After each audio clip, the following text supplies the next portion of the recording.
Votre droite, monsieur de Matos, c'est qui? Hein? Oui, il est excusé. Et... Ah, non, il n'est pas excusé, mais on arrivera.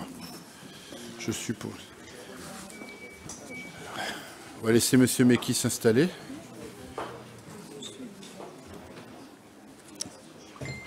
Elle a gagné une place aussi. C'est quoi, ça?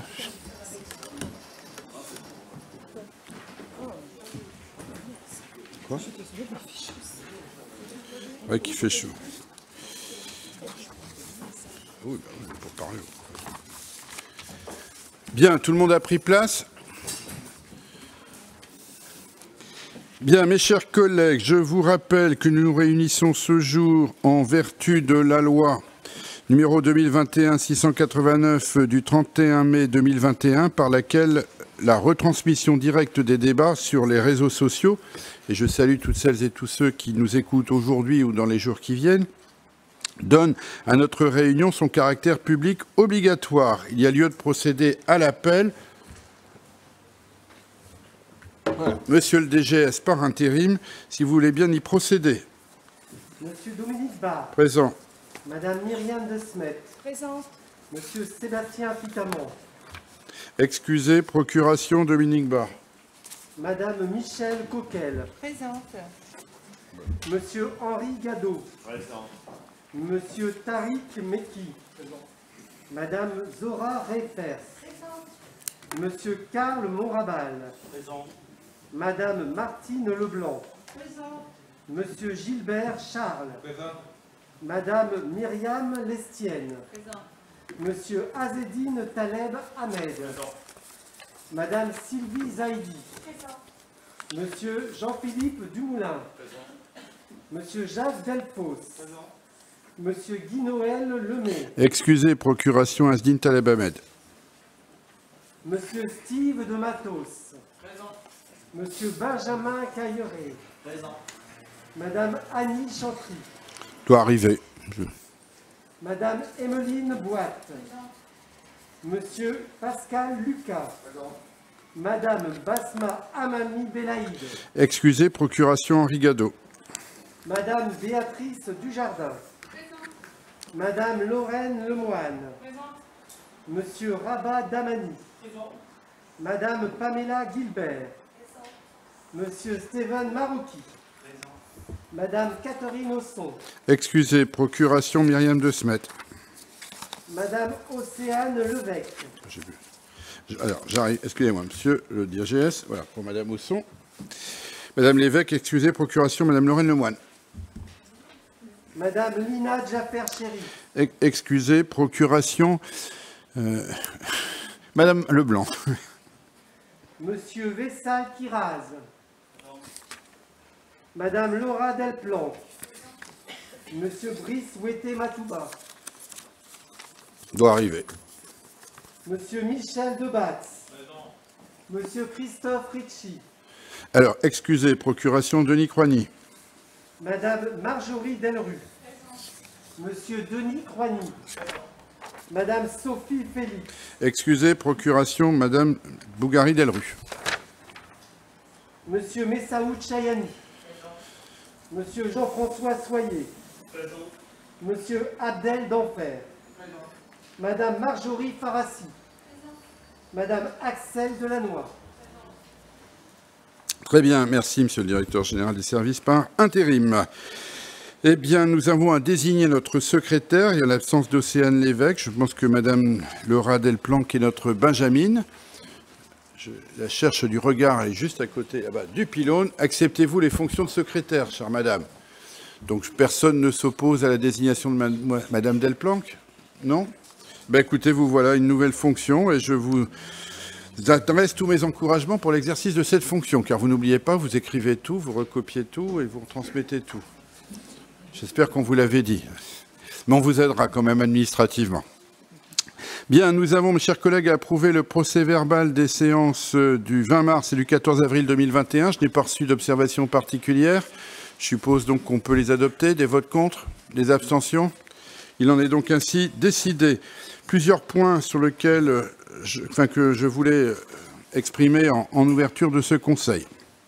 D'abord, premier point, et cette actualité, je crois, n'a échappé à personne, je suis heureux de féliciter M. Benjamin Cailleret, conseiller délégué, membre de notre Assemblée, qui ce dimanche 27, lors du deuxième tour des élections départementales, a été élu conseiller départemental du canton de Roubaix 2, avec en binôme Mme Soraya Fahem, conseillère départementale sortante et réélue, donc, laquelle, chacun le sait, est la directrice adjointe de mon cabinet.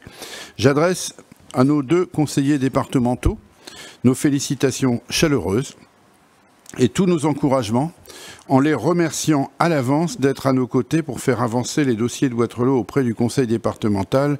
Bravo Soraya, bravo Benjamin. Je tiens également et surtout à adresser à M. Henri Gadot, conseiller départemental sortant, et mon adjoint si proche, une pensée très particulière de reconnaissance pour sa disponibilité et le travail accompli au cours du mandat qui vient de se terminer, et pour l'élégance et la dignité toute républicaine qui lui fait honneur pour avoir choisi de passer le témoin à Benjamin Cailleret. Bravo et merci Henri. Vous pouvez l'applaudir aussi, et les applaudir.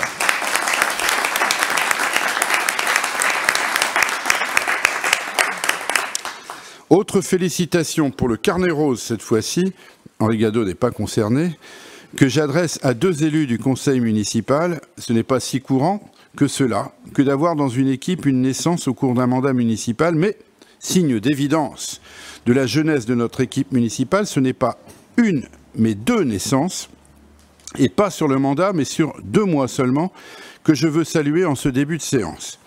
Tout d'abord, en adressant à notre collègue Emeline Moat, ainsi qu'à son conjoint Cédric, toutes mes chaleureuses félicitations pour la naissance d'Adam, né, si je ne me trompe pas, le 17 avril 2021. Vous vous en souvenez encore, je crois.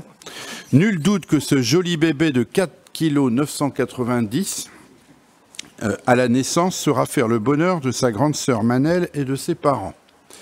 Et toutes nos félicitations aussi à notre collègue Steve de Matos, dont l'épouse Marina a donné naissance à Clara le 30 mai 2021. Carla, bah oui, faute de frappe. Je sais que tu as beaucoup hésité entre Carla et Clara. À Carla, donc le 30 mai 2021, le jour même de la fête des mères, superbe symbole, mais cela ne m'étonne guère de notre délégué à la communication. Une naissance qui réjouit sa sœur Victoria et les heureux parents. Tous nos vœux à Adam Debar et à Carla de Matos, et qui sait, peut-être les mariera-t-on un jour, reste à savoir qui sera l'officier d'état civil qui officiera. On peut vous applaudir aussi.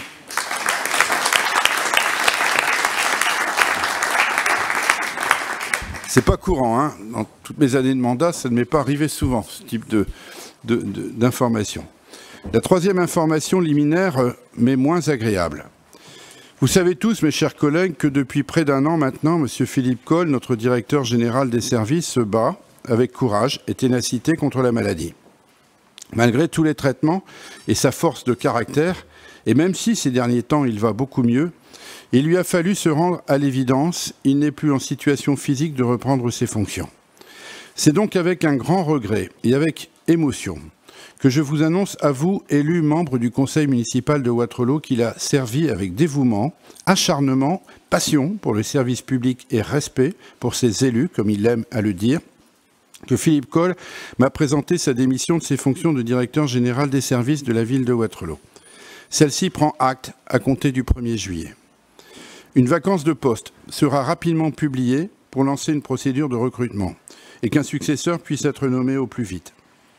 Je forme pour Philippe Coll des vœux chaleureux pour que l'amélioration de son état de santé se conforte et que, nonobstant sa fonction de DGS, il puisse revenir lui aussi au plus vite dans nos services, car ses compétences et son amitié me sont précieuses. Autre information, je voudrais donner connaissance d'une lettre du préfet. J'ai en effet reçu une lettre datée du 21 mai 2021 du préfet de région, m'informant qu'en complément des 112 106 € attribués à la commune en 2020 au titre du plan de relance, ont été retenus pour un soutien de l'État au titre de la DSIL, la dotation de soutien à l'investissement local pour sa partie dédiée à la rénovation énergétique des bâtiments. 61 720 €. pour contribuer au remplacement de la chaudière de l'espace culturel, soit 40% du coût de l'opération. 40 280 € pour la première tranche de réfection des menuiseries de l'école Ferdinand Buisson, soit là aussi 40% du coût de l'opération. Et surtout, 524 000 € de la part de l'État, donc pour la réfection de l'église Saint-Maclou. Ce sont là, chacun en conviendra, j'en suis certain, de bonnes nouvelles pour notre ville que nous retrouverons dans les décisions modificatives que nous allons voter tout à l'heure pour l'une d'entre elles et à l'automne pour une autre d'entre elles. Autre sujet que j'ai l'habitude d'évoquer, les délibérations métropolitaines. Lors du bureau du 4 juin 2021, ont été adoptées 2 délibérations qui concernent Wattrelos. La B 0182. Il s'agit d'un avenant au marché de travaux de confortement d'une digue située sur notre commune entre le canal de Roubaix et le collecteur de l'Épierre. Je rappelle que le chantier, notifié à l'origine le 20 août 2019, a été arrêté suite à la découverte de la présence du castor d'Europe, ce qui a nécessité l'obtention d'une autorisation administrative dérogatoire. L'interruption des travaux a eu pour conséquence des frais supplémentaires pour 184 000 €, portant le marché à 883 437,90 € hors taxe, soit une majoration de plus 26,4%, dont la durée est prolongée jusqu'au 28 février 2022. Autre délibération communautaire du bureau, encore une fois, la B 0191, il s'agit de l'attribution d'un fonds de concours de 17 940 € en guise de participation financière de la MEL pour la rénovation du City-Stade de Beaulieu, comme nous l'avions souhaité lors d'une précédente séance et comme nous l'avions voté. Je salue l'arrivée de Madame Chantry avant tout vote. Voilà qui est une bonne nouvelle, Madame. Alors, voilà, j'en ai terminé pour les informations liminaires en ce conseil. J'ai été saisi, enfin notre conseil a été saisi de 3 questions orales, dont 2 posées par la majorité. Il y en aura une de l'opposition. Je passe donc la parole à Madame Pamela Gilbert pour poser la première question qui a trait à l'activité du centre de vaccination. Vous pouvez pousser le bouton, Madame. Voilà. Bonjour Monsieur le maire. Bonjour Madame. Pouvez-vous nous faire un retour concernant le centre de vaccination? Quel bilan a aujourd'hui? Combien de Wattrelosiens ont été vaccinés? Et quelles sont les perspectives? Merci Monsieur le maire. Question courte mais qui appelle une réponse précise néanmoins. Je passe la parole à Monsieur Benjamin Cailleret en charge de la santé pour la réponse. Monsieur Cailleret, vous avez la parole. Ça marche? Mais qui est-ce qui vous a fait ça? Je me demande bien.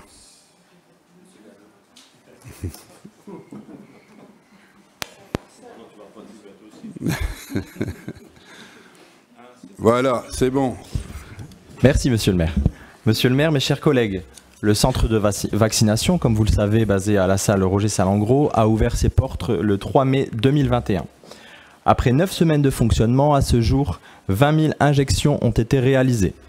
Le nombre de personnes vaccinées qui ont reçu les 2 doses s'élève à 9 400. Le nombre de personnes ayant reçu la première injection s'élève à 1200. Les vaccinations ont lieu de 10h à 19h30 en continu du lundi au vendredi, hors jour férié et week-end. La mise en place du centre de vaccination a mobilisé des moyens humains et matériels.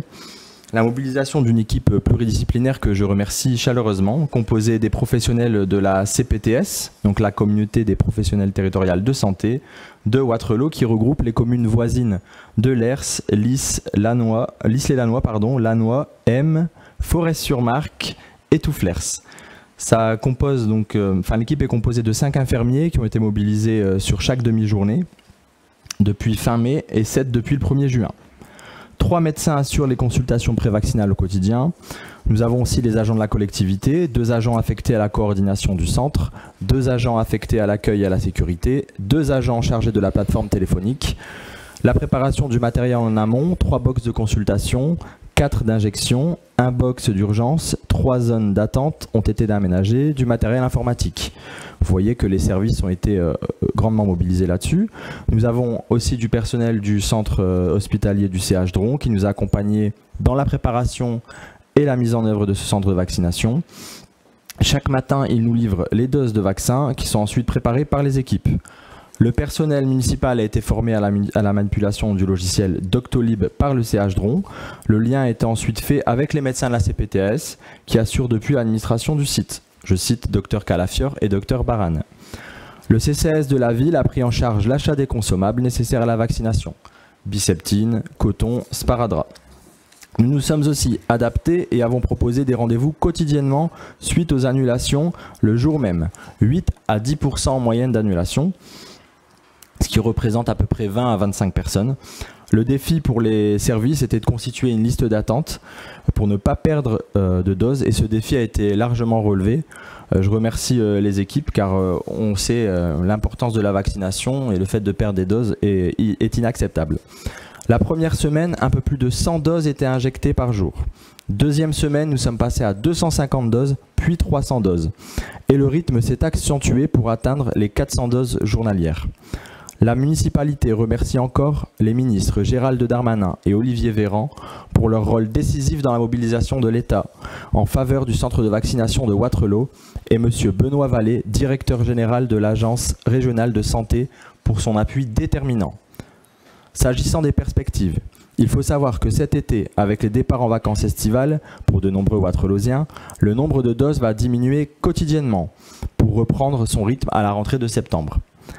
Les prises de rendez-vous se poursuivent via la plateforme Doctolib. Avec Monsieur le maire, l'ensemble des élus, nous tenions à renouveler la mobilisation de tous et toutes, les médecins de la CPTS, le personnel soignant, les agents du CCAS, les agents des services de la ville. Pour leur mobilisation, leur dévouement au quotidien, leur implication, nous avons tous ensemble relevé le défi pour protéger la santé des Wattrelosiens et beaucoup de nos concitoyens, notamment parmi nos aînés, qui ont pu ainsi retrouver l'essentiel de leur vie d'avant. Je vous remercie. Merci. L'essentiel de la vie d'avant, oui, il reste encore un peu de route et je rejoins tous vos remerciements à l'égard de tous ceux que vous avez salués. Je ferai un salut particulier à notre collègue Madame Marjorie Bougari-Delru qui participe en tant que professionnelle de santé aussi à cette opération dont nul n'ignore l'extrême importance pour la santé publique et pour l'offre de soins à notre population. Et si aujourd'hui ça va un peu mieux, je pense que ce centre aura joué son rôle, mais la vigilance demeure. Autre question, je passe la parole à Monsieur Gilbert Charles, que je cherche du regard. Ah ben ouais, il est devant moi pourtant.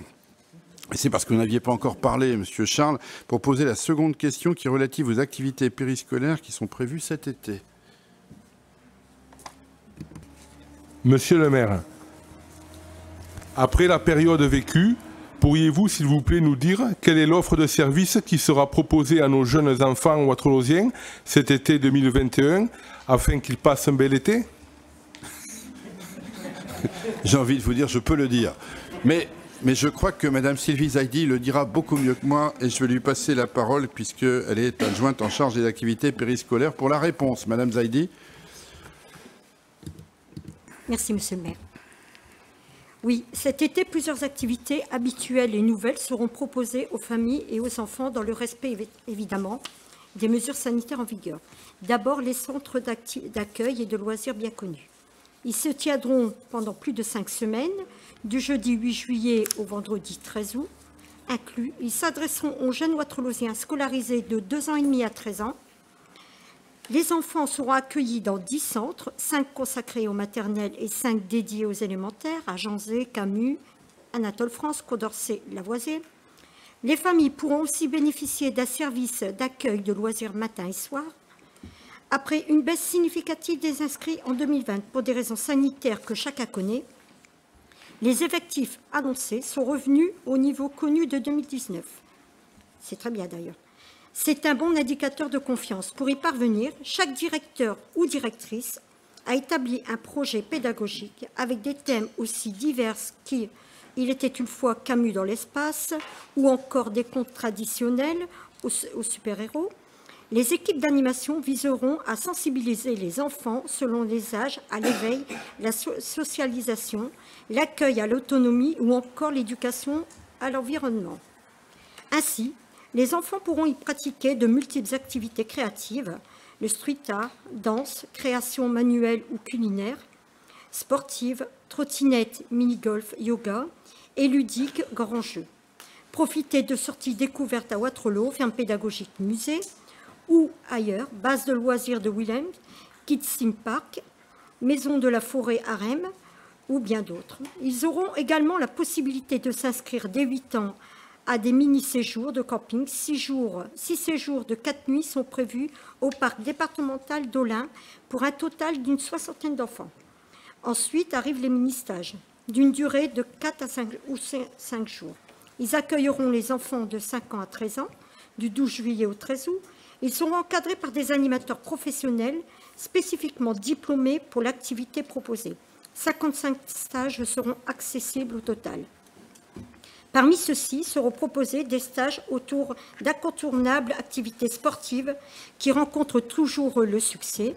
La glisse urbaine, tennis, VTT, sport de plein air, Zumba junior, sport fun, tir à l'arc, kayak, golf. Mais également des activités plus récréatives, culturelles, telles que les arts plastiques, école du cirque, pêche, pâtisserie, multi-activités, nature, paintball, magie.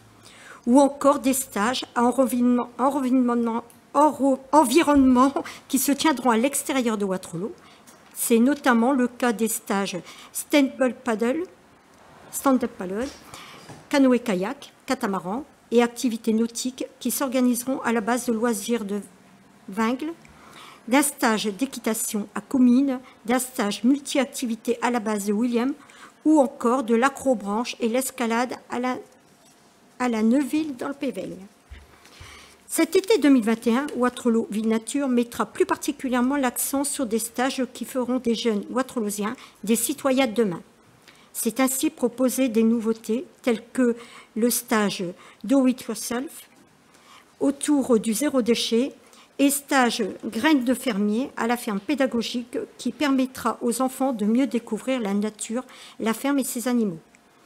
Enfin, les activités associatives. L'année a aussi été éprouvante pour les jeunes sportifs, privés de leur salle ou séances durant une grande partie de l'hiver et du printemps.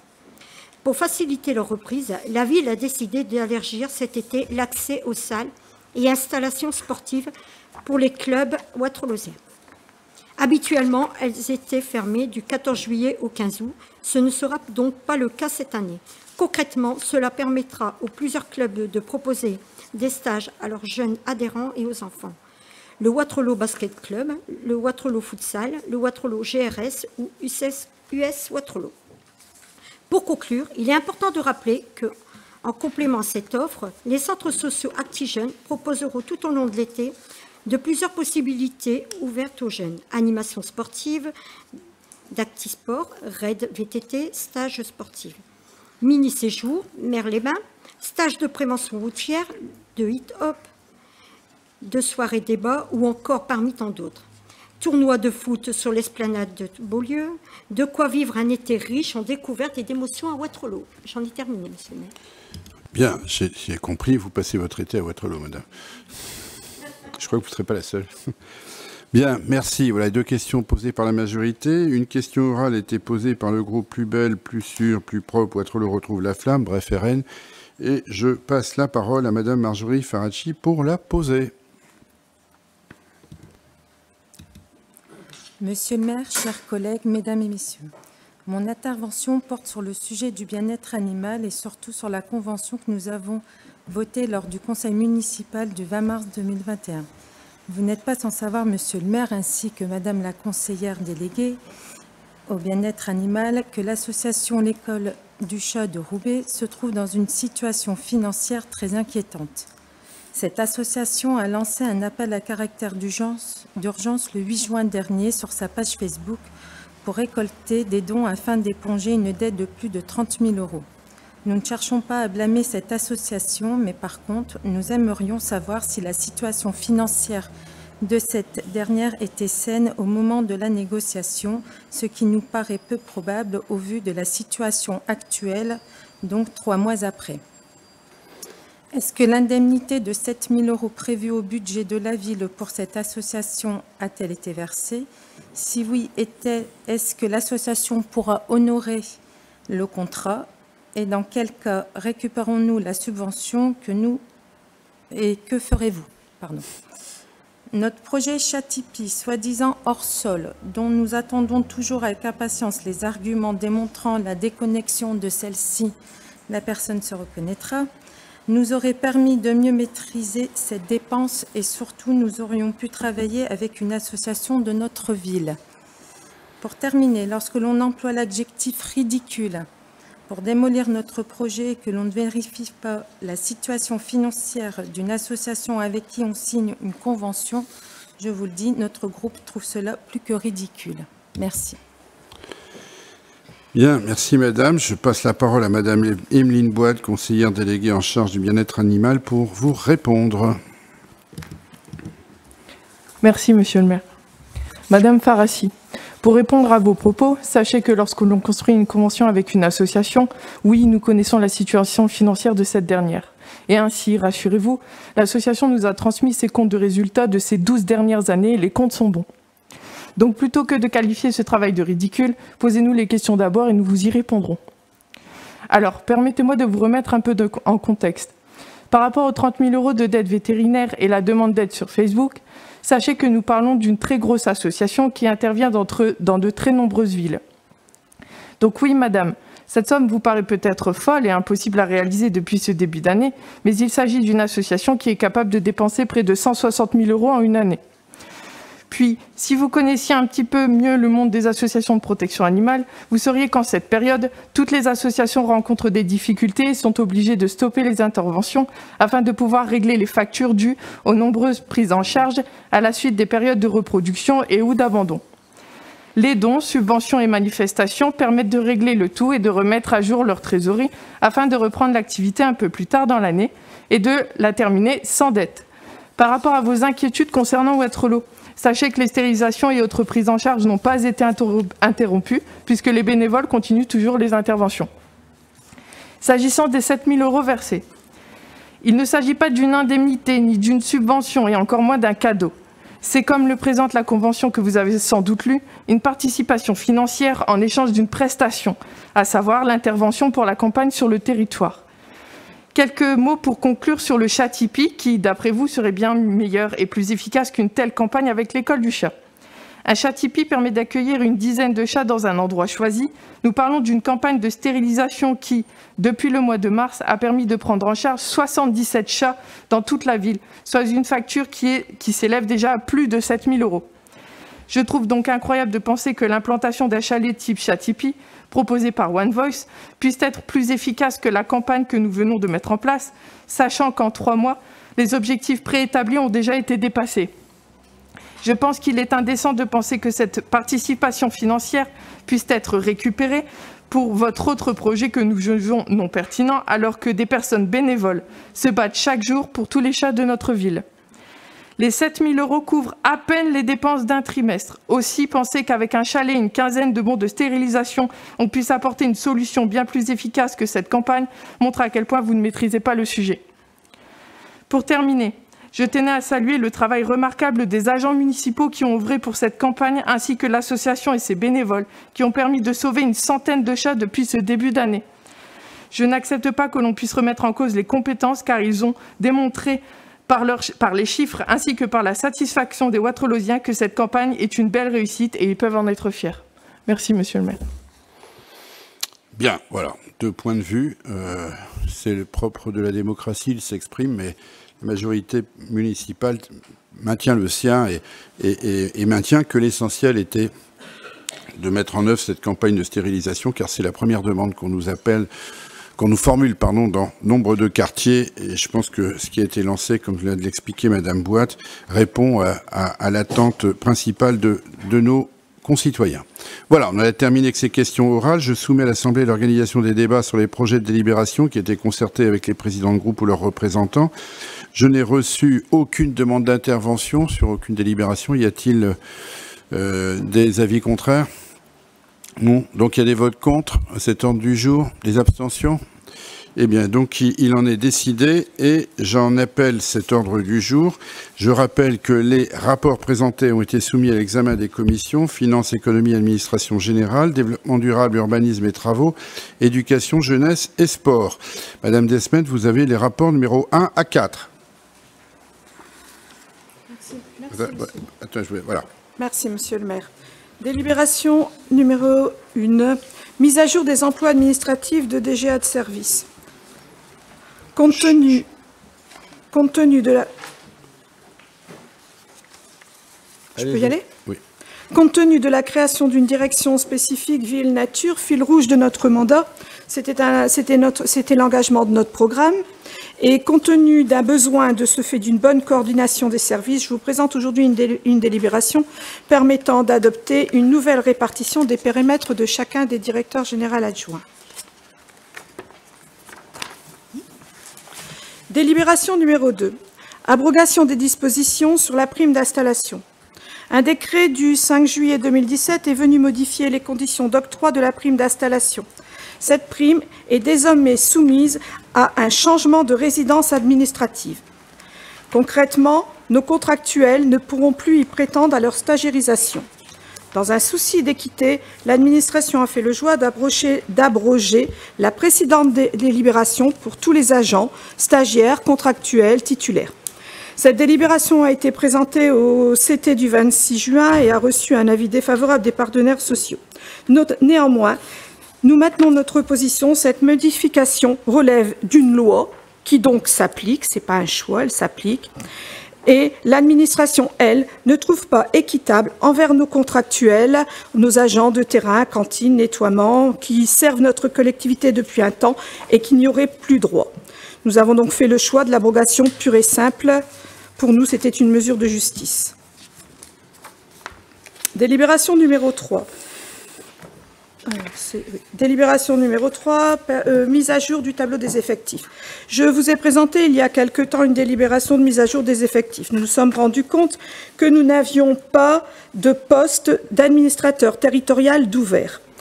Il s'agit donc d'une simple mise à jour pour l'avenir, au cas où nous aurions ce besoin.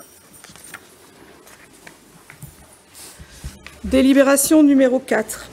Engagement pour la mise en place d'une convention territoriale globale avec la CAF. Nous avons contractualisé un contrat enfance-jeunesse jusqu'en 2022. Il devait, en tout état de cause, être remplacé par une convention territoriale globale avec la CAF dès 2022. La CAF nous a interpellés sur l'opportunité et surtout l'intérêt financier pour notre ville, grâce au plan de rebond petite enfance, d'anticiper la fin du CEJ et de s'engager pour la mise en place d'une CTJ plus rapidement. Nous pourrons ainsi bénéficier de financement de ce que la CAF appelle bonus territoire. Les partenaires du territoire sont bien sûr associés à cette démarche et ils seront gagnants. Il nous semblait indispensable d'être réactifs pour aller chercher des financements supplémentaires non négligeables. Il convient donc aujourd'hui de solliciter la CAF pour la fin du CEJ anticipée au 31 décembre 2020 et d'acter le principe d'un conventionnement via la CTG en 2022, tout en permettant le bénéfice des bonus de territoire dès 2021 et d'engager l'ensemble des étapes de travail partenarial permettant la construction de la CTG qui sera signée pour 2022. J'en ai fini, Monsieur le maire. Merci, madame. Je n'ai pas été saisi de demande d'intervention sur aucune de ces délibérations, mais pour autant, je vais les faire mettre aux voix successivement. Sur la délibération numéro 1, sur la mise à jour des emplois administratifs et les nouvelles dénominations des directions générales, pour être très simple, et l'adaptation donc des titres de secrétaire généraux adjoints. Y a-t-il des votes contre? Des abstentions? C'est donc décidé à l'unanimité. Merci pour l'abrogation des dispositions sur la prime d'installation, conformément à la mutation juridique qu'a évoquée Madame le premier adjoint. Y a-t-il des votes contre? Des abstentions? C'est donc adopté à l'unanimité. Sur la mise à jour du tableau des effectifs, la création du poste d'administrateur des services. Des votes contre? Des abstentions? Unanimité. Et pour l'engagement, évidemment, de la nouvelle phase de nos relations avec la CAF à travers un nouveau type de convention territoriale, il y a donc quelque chose d'indispensable et qui est évidemment utile à nos associations comme au territoire. Il y a des votes contre, des abstentions. C'est donc adopté à l'unanimité. Madame, merci. Ben écoutez, monsieur le maire, on en arrive à vos rapports. Je vous en remercie, monsieur le maire. Et donc, je propose d'examiner successivement les différents rapports qui sont sous mon timbre, à commencer d'abord par le rapport numéro 5. relatif à la taxe foncière sur les propriétés bâties, la limitation de l'exonération de 2 ans des constructions nouvelles à usage d'habitation. Je rappelle que par délibération du 5 juillet 2018, le conseil municipal avait décidé de supprimer, comme la plupart des communes de la Melle d'ailleurs, l'exonération de 2 ans de taxe foncière pour les nouvelles habitations à usage,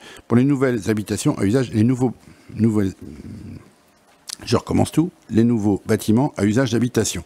Cette règle a toutefois besoin d'être adaptée compte tenu de la suppression de la part départementale de la taxe foncière à partir du 1er janvier 2021 et du plafonnement d'exonération qui a été institué par la loi de finances pour 2020. La présente délibération vise à retenir le plafond de 40% de la base imposable, ce qui va être dorénavant le minimum d'exonération possible à partir du 1er janvier 2022. Voilà. C'était présenté en commission des finances. Je vais faire voter cette délibération avant d'examiner le compte administratif, ce qui est de bon ton. Y a-t-il des votes contre? Des abstentions? Cette délibération est adoptée à l'unanimité. On en arrive donc au compte administratif. L'ordre du jour, en effet, appelle la présentation du compte administratif du maire, comme l'on dit, en fait, de l'ensemble de l'exécutif pour l'exercice 2020. Au terme de la législation en vigueur, le maire ne peut présider la séance au cours de laquelle le compte administratif est voté. Il peut toutefois assister à la discussion, mais doit se retirer au moment du vote. Conformément à l'article L2121-14 du Code général des collectivités territoriales, je vous propose de placer la séance sous la présidence de Madame Myriam De Smet, première adjointe. Êtes-vous d'accord pour confier la présidence à Madame Myriam De Smet? Il y a des votes contre? Des abstentions? Ils sont tous d'accord, Madame De Smet. Donc voilà, c'est avec un enthousiasme mesuré que je vous confie la présidence de cette assemblée. Faites-en bon usage, Madame. Je vous en remercie, Monsieur le maire. Je vous précise que le compte administratif... Je vous précise que le compte administratif a été présenté en commission finances, économie et administration générale le 18 juin 2021. Je donne la parole à Monsieur le maire pour la présentation du compte administratif 2020 avec projection numérique. Écoutez, je la prends volontiers dès que ce sera prêt et que la projection sera lancée, peut-être quelques lumières éteintes ultérieurement. Ah, c'était déjà formaté, bravo madame.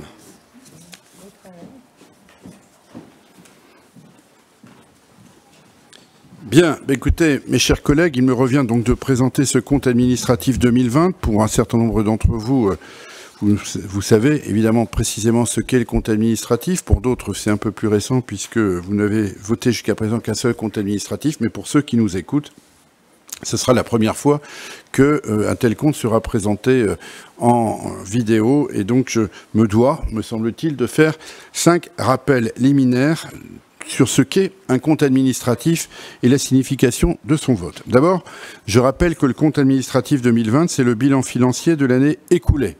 Il retrace l'ensemble des recettes et des dépenses de l'année 2020. Lors du budget primitif, on vote, et vous vous en souvenez tous, des dépenses et des recettes prévisionnelles pour l'année. Le compte administratif, lui, c'est le constat des dépenses et des recettes de l'année 2020 effectivement réalisées.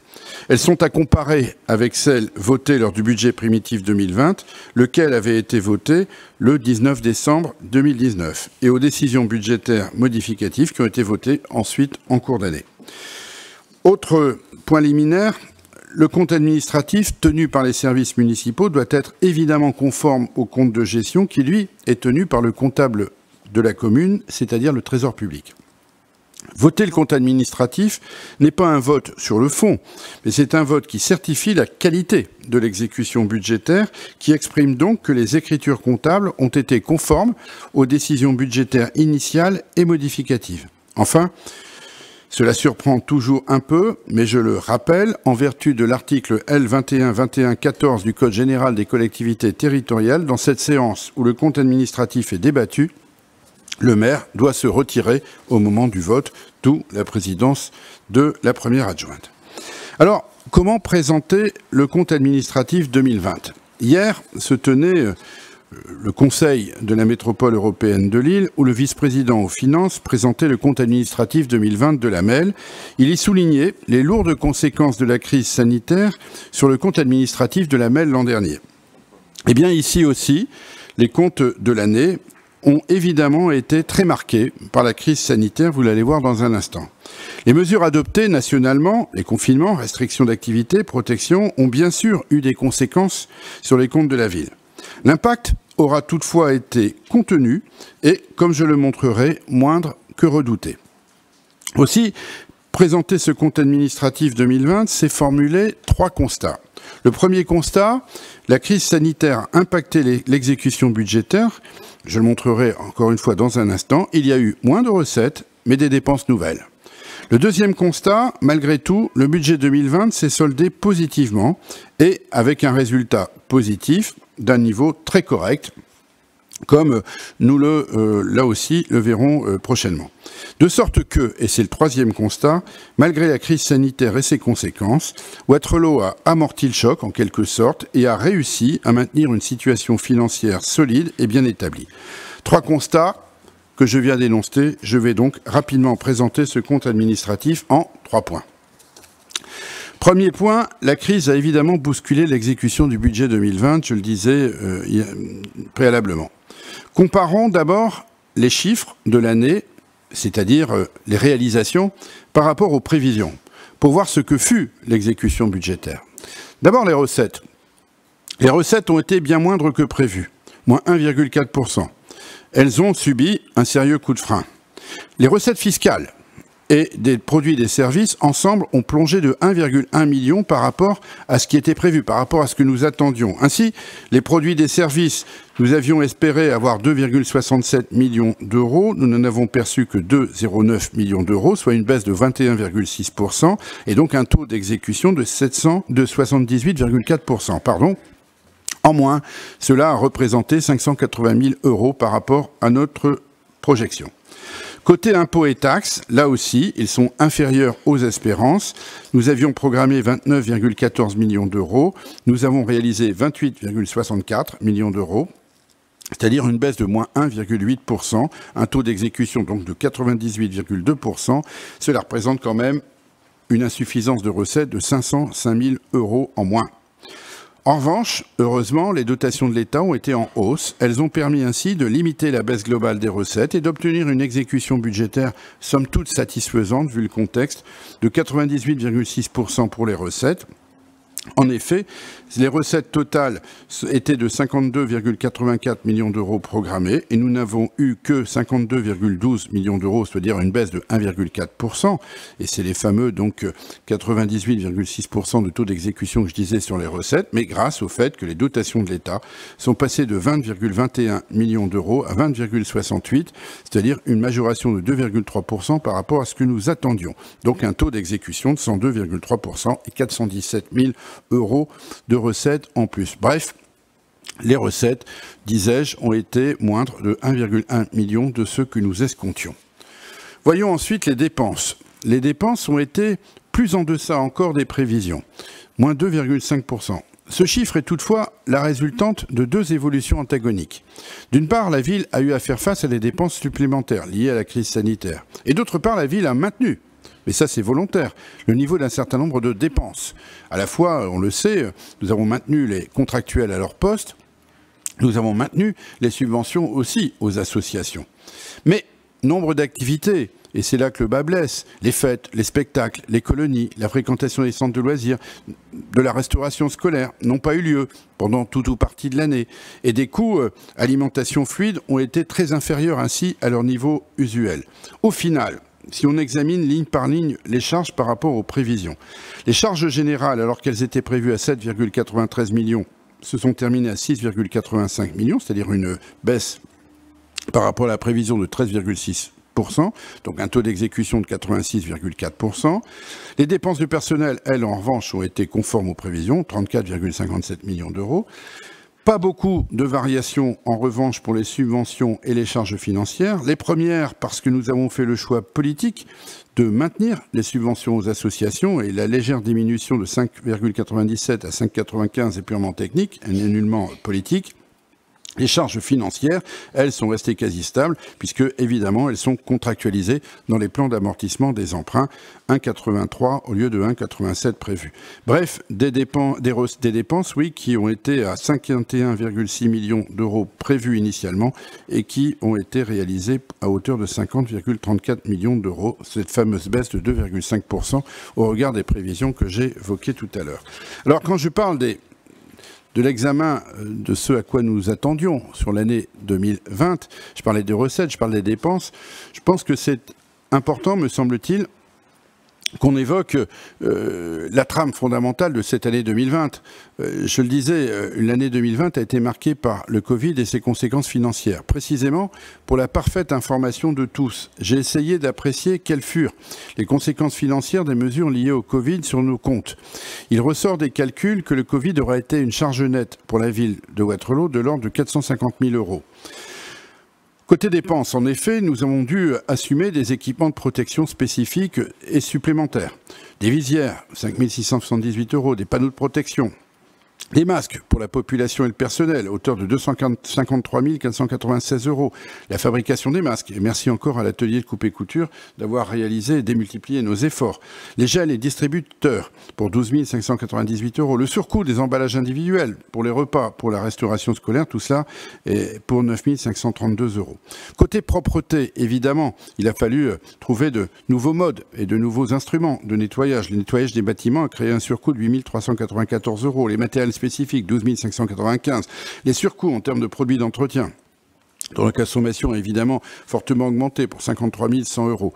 Nous avons dû nous doter de nouveaux équipements, notamment informatiques, pour pouvoir développer le télétravail conformément aux prescriptions gouvernementales à hauteur de 42 914 euros. Des barrières aussi pour assurer la sécurité, 3 960 euros. Des thermomètres frontaux, pardonnez-moi de la précision, pour 3 702 euros.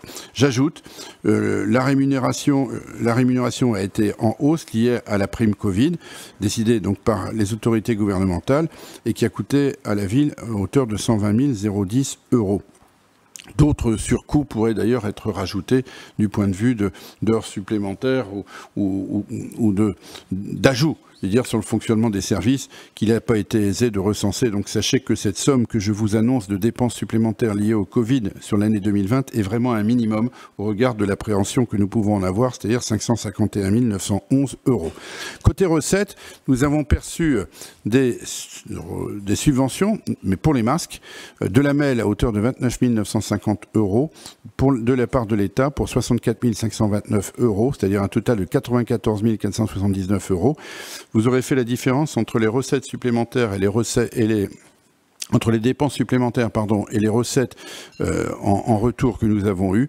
Tout cela fait que nous avons eu un montant à la charge de la collectivité de 457 432 euros minimum du point de vue de ce surcoût Covid, comme nous pourrions l'appeler, dans les comptes 2020. Voilà, je pensais que c'était utile que je vous donne ces éléments d'information. Deuxième point de la présentation du compte administratif 2020 que je voulais le faire, quel résultat pour l'année ? Le budget 2020 se solde positivement, même si, vous vous en doutez, le résultat était finalement moindre qu'en 2019. Le contraste de ce point de vue-là est assez net avec 2019 pour les recettes réalisées. Tout à l'heure, j'avais comparé les recettes prévues avec les recettes réalisées. Maintenant, on va comparer les recettes de 2020 avec celles que nous avions eues en 2019. Et dès lors, vous voyez que les recettes ont baissé de 53,75 millions d'euros en 2019 à 52,12 millions d'euros en 2020, c'est-à-dire que nous avons perdu 1,6 million d'euros. Deux raisons à cela. C'est évidemment l'effet cumulé de la baisse des recettes due à la crise en 2020 et que j'évoquais il y a un instant, et deuxièmement du niveau exceptionnel que nous avions connu en 2019 des recettes fiscales liées notamment à un certain nombre de redressements qui font qu'en 2020 les recettes fiscales ont été mécaniquement, si j'ose dire, moindres qu'en 2019. Si on balaye ces différentes recettes en comparant les deux années, on voit que les produits des services étaient 2,77 millions de produits et services, c'est les prestations que nous facturons aux usagers, notamment la restauration, les spectacles, tout ce que j'évoquais tout à l'heure, de 77 millions en 2019, 2,09 en 2020, une baisse significative. Les impôts et taxes, de 29,88 millions perçus en 2019, 28,64 perçus en 2020, une baisse. Les dotations de l'État, heureusement, ont permis de corriger un peu cette évolution, comme je le disais tout à l'heure, puisque en 2019, nous avions perçu 20,16 millions d'euros et en 2020, 20,68.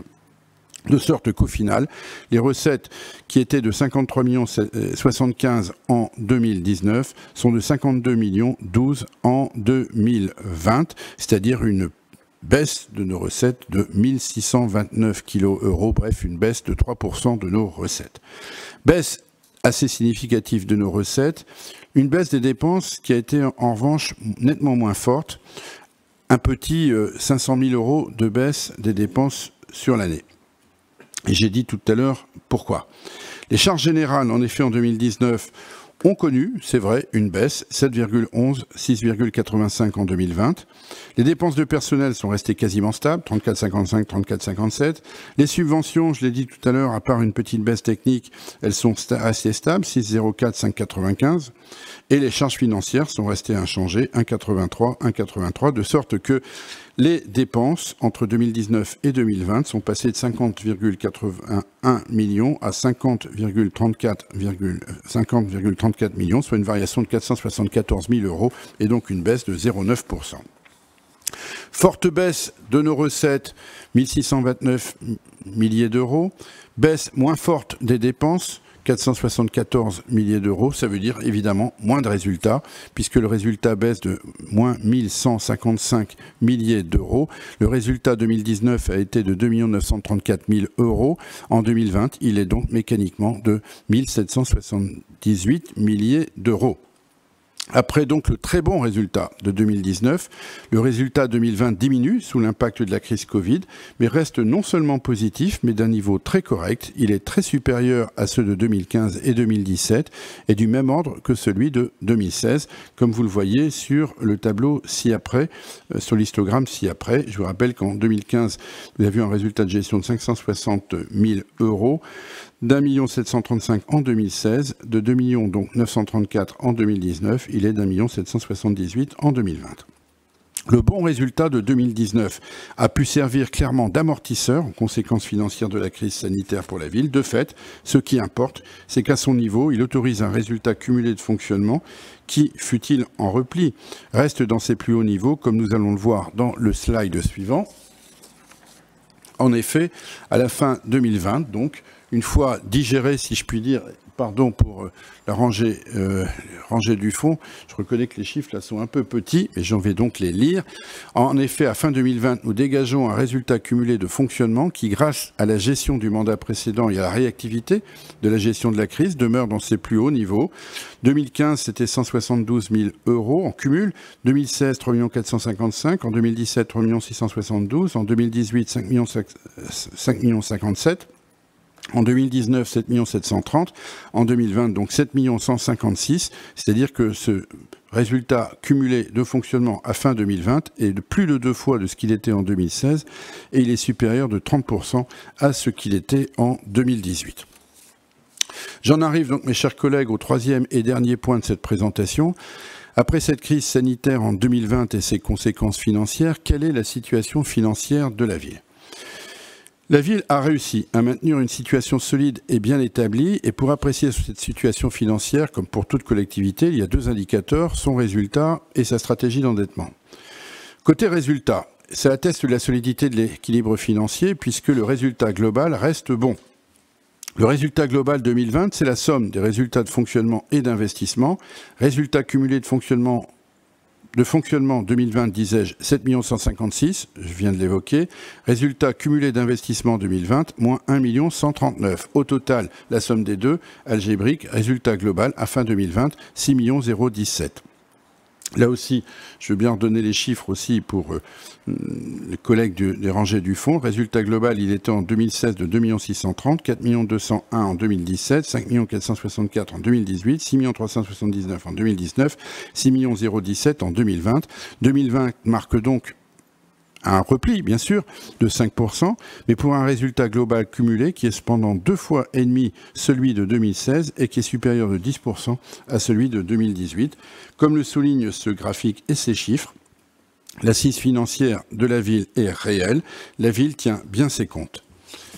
Deuxième indicateur de la situation financière, l'autonomie financière. Elle progresse puisque la dette, elle, ne cesse de baisser. Comme le souligne le compte administratif 2020, les nouveaux emprunts levés, 2,60 millions d'euros, ont été inférieurs au remboursement du capital des emprunts antérieurs, 3,17 millions d'euros, de sorte qu'à fin 2020, le stock de dette aura à nouveau diminué de près de 0,5 millions d'euros pour atteindre le chiffre de 55,5 millions d'euros, comme il le fait régulièrement depuis 2011, où le stock de dette était de 58,5 millions d'euros. Le graphique qui vous est présenté et que chacun peut apparaître confirme à la fois l'évolution et la tendance négative de cette évolution du stock de dette. Cette dette, qui est issue, vous le savez, de la période 2000-2010, née avec l'accélération des grands chantiers de la ville, on l'a déjà analysée. Elle aura été un investissement pour la ville et elle s'allège dorénavant régulièrement, année après année, comme je le répète, de compte administratif en compte administratif.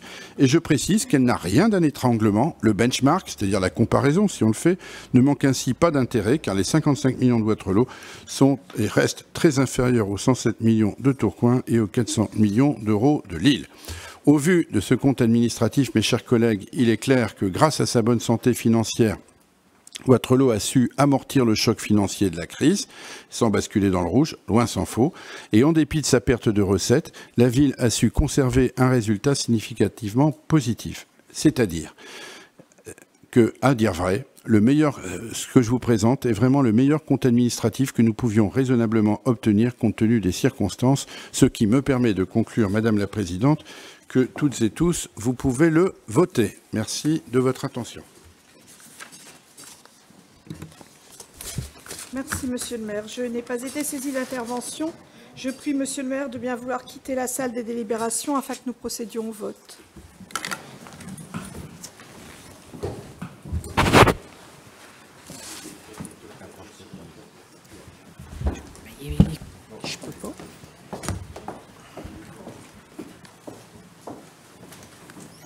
Je mets aux voix le compte administratif 2020. Qui vote contre ? Qui s'abstient?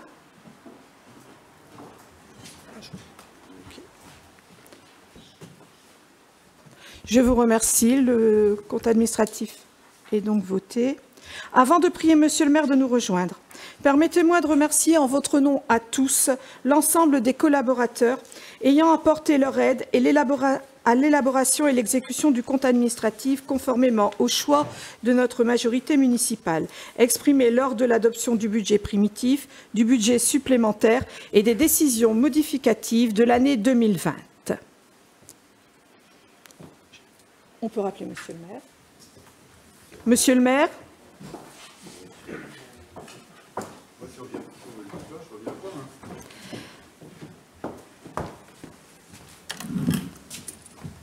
Monsieur le maire, j'ai le plaisir de vous informer que le conseil municipal a adopté le compte administratif pour l'année 2020.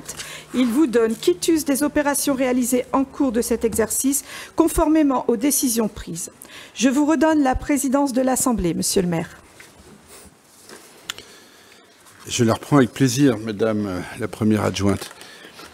Quelques mots au terme de cette présentation. Les chiffres ne disent pas tout. Cette année a été une année difficile pour beaucoup de nos concitoyens. Elle l'a été aussi pour nos agents municipaux. Quelle qu'ait été leur fonction, quelle qu'ait été leur grade, quelle qu'ait été leur mission. Ils ont dû assumer dans ce contexte très particulier de crise, jamais connu, et pour lequel aucun d'entre nous n'avait été préparé autrement que par son engagement, son volonté de faire, de bien faire, et son humanité aussi. Eh bien, cette crise a dû être assumée. Nos services l'ont assumée. Et ils l'ont assumée, je dois dire, tout en arrivant, c'est ce qui nous réunit, à tenir des comptes, mais en remplissant au mieux la mission de service à la population qui leur a été prescrite, avec vraiment beaucoup d'humanité, disais-je, beaucoup de fraternité, beaucoup de cet esprit de service public qui nous réunit toutes et tous, nonobstant nos différences. Et donc, permettez que, derrière ces comptes positifs que je viens de présenter, dans lesquels nous avons fait face à cette crise du mieux que nous le pouvions. Je me permets d'ailleurs de faire observer que je disais tout à l'heure que le surcoût pour la ville était supérieur à 450 000 € de dépenses nettes non pourvues, non remboursées, que nous avons dû assumer pour faire face au Covid. Je précise aussi que la capacité d'autofinancement net cette année est négative de 350 000 €. Et donc chacun comprend que si nous n'avions pas eu à faire face à ce surcoût, nous aurions un autofinancement net positif. Et donc par-delà les chiffres, je veux vraiment rendre hommage à l'ensemble de nos agents, de nos collaborateurs, aux élus bien sûr, celles et ceux qui ont pris leurs fonctions, nouveaux élus dans ce contexte difficile, à notre population qui a fait face à cette crise. Une pensée pour ceux qui nous ont quittés et aussi une pensée aussi pour ceux qui se sont battus et qui ont réussi à combattre ce satané virus, là encore dans les différentes missions qui ont été les leurs. Un mot particulier pour la direction générale des services et à mon équipe proche au cabinet. Cette période d'usage n'a pas été facile, a fortiori dans le contexte de l'absence du directeur général des services que j'évoquais tout à l'heure. Je suis fier d'être à la tête de cette équipe et je suis fier du travail accompli. Ça n'a pas été facile, je n'ai pas toujours été d'ailleurs un patron facile, je le reconnais volontiers. Et mes adjoints aussi le savent. Mais sans la mobilisation de tous, sans la passion pour le service public de tous et de toutes, encore une fois, cabinet et direction générale des services, nous n'aurions pas réussi à faire ce que nous avons fait, car le bilan, au bout d'un an, est déjà, sinon élogieux, en tout cas très fécond, et encore une fois, les comptes sont bons. Voilà ce que je voulais vraiment vous dire avec des remerciements très, très, très sincères et pleins d'émotions. Alors, nous avons des résultats. Que fait-on avec des résultats? Nous les affectons, c'est légitime. Et donc nous avons le rapport numéro 7 qui réalise l'affectation des résultats. C'est une délibération usuelle et logique. Les résultats dégagés au compte administratif doivent être affectés comptablement, mécaniquement et logiquement. L'excédent de fonctionnement ainsi cumulé couvre les besoins de financement de l'investissement et dégage un solde final, comme je l'ai indiqué il y a un instant, de 4,9 millions d'euros, qui lui vient donc renforcer notre résultat de fonctionnement cumulé. Voilà, je n'ai pas été saisi de demande d'intervention. Je suppose que cette affectation purement mécanique obtient l'assentiment de toute notre Assemblée. Il y a des voix contre, des abstentions? Bon. Ok, j'en ai pris. Donc c'est 3. Vous avez noté? Merci. S'agissant du rapport numéro 8 qui présente un budget supplémentaire, c'est un budget supplémentaire qui, outre l'affectation qui est légitime, des résultats que je viens d'évoquer, n'impacte pas les grands équilibres du budget car il reste d'une incidence limitée. Pour autant, il ne manque pas de mettre en œuvre des décisions importantes que je me permets simplement de citer. D'abord sur l'informatique à l'école, avec un plan de dotation de nos écoles en matériel informatique moderne pour 270 000 €, financé à hauteur de 123 000 € par l'État, sous réserve, bien sûr, de l'accord de celui-ci que nous attendons. Autre décision importante sur les équipements sportifs, avec le chauffage à la salle Provo pour 30 000 € et la réfection des mâts de tir à l'arc pour 14 000 €. Enfin, sur la ville nature, des dépenses aussi supplémentaires avec 40 000 € de diagnostic énergétique et du mobilier de rue à hauteur de 54 000 € ainsi que des blocs de béton pour assurer la sécurité de la population. Voilà le contenu de ce budget supplémentaire pour lequel je n'ai pas été saisi de demande d'intervention. Mais pour ce rapport, je précise que ne prendront pas part au vote pour la Caisse des écoles Monsieur Azine Taleb Amen, Madame Sylvie Zaidi, pour l'association Siavic, Monsieur Henri Gadot. Voilà, je mets donc aux voix ce rapport. Il y a des votes contre? Des abstentions? Soyez, faites comme Madame Faraci, elle vous demande de voter, de vous abstenir. Non? Vous abstenez pas? Pardon? Le rapport... Non, le 8, Madame, le 8. Le 8. Oui, c'est ça, absolument. Vous voulez faire une réunion de groupe? Non, je plaisante, mais... Bon, vous votez pour? Bon, alors attendez, vous êtes 3. Monsieur Soyer, vous votez quoi? Abstention. Monsieur Denfer?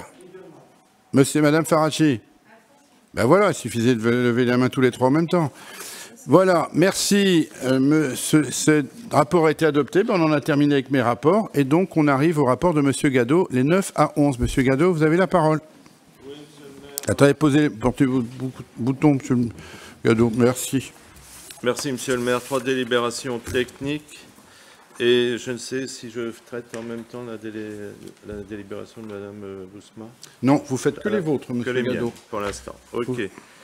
Donc, convention de mise à disposition d'un chien au sein du service de la police municipale. Nous avions déjà passé une convention il y a quelque temps pour une première brigade cynophile. Là, nous vous proposons une convention pour un deuxième chien et dont le policier, dont le maître policier a passé avec son chien, avec son examen très positivement, on m'a dit. Donc, je vous propose cette convention de mise à disposition d'un chien. Délégation de service public pour la fourrière animale communale. C'est la conclusion de la discussion entre la commune et la LPA. Nous vous proposons cette signature de la gestion de la fourrière et cette convention. Délégation de service public, gestion de la fourrière automobile communale. Là, c'est pour vous demander que monsieur le maire signe un avenant numéro 3 au contrat de Roubaix dépannage suite à un retard de lancement de marché. Et pour ceux qui siègent à la commission travaux et puis ceux qui ne siègent pas, j'avais expliqué qu'on avait un problème de fonctionnement du nouveau système proposé par la police nationale. Et j'ai eu la réponse il y a vendredi dernier. Notre demande est partie alors à la DPSIS, c'est-à-dire la délégation ministérielle aux partenariats, aux stratégies et aux innovations de sécurité, c'est-à-dire le service de recherche et développement qui remettent en cause leur programme. J'en ai terminé, monsieur le maire, et j'aurai une petite communication à faire juste après le vote des 3 délibérations. Si je le veux, monsieur Gadot, mais je vous passerai la parole volontiers. Allez, sur ces rapports numéro 9 à 11, il y a des votes spécifiques ou je peux les faire voter globalement? Globalement, madame Faracci, vous êtes d'accord? C'est l'essentiel alors. Donc, je n'ai pas consulté monsieur Soyer, j'aurais peut-être dû. Mais... Allez, donc il y a des votes contre, des abstentions. Donc ils sont adoptés à l'unanimité. Très bien, merci monsieur Gadot. Vous vouliez faire un petit point d'information? Oui, au dernier conseil municipal... Nous Avancez votre micro parce qu'on a réduit le son et donc il est souhaitable que les micros soient plus proches de votre bel organe. Merci monsieur le maire. J'avais eu la question au dernier conseil municipal sur la police municipale au niveau des PV contraventions. Donc j'ai demandé une situation depuis ce début d'année jusqu'au 25 juin 2021 et une comparaison par rapport à 2020 par rapport aux chiffres annuels. Sur les PV d'arrêt ou de stationnement qui ne sont pas corrects, nous avions mis 510 PV en 2020, nous sommes à 625. Donc en 6 mois, on a dépassé le résultat de 2020.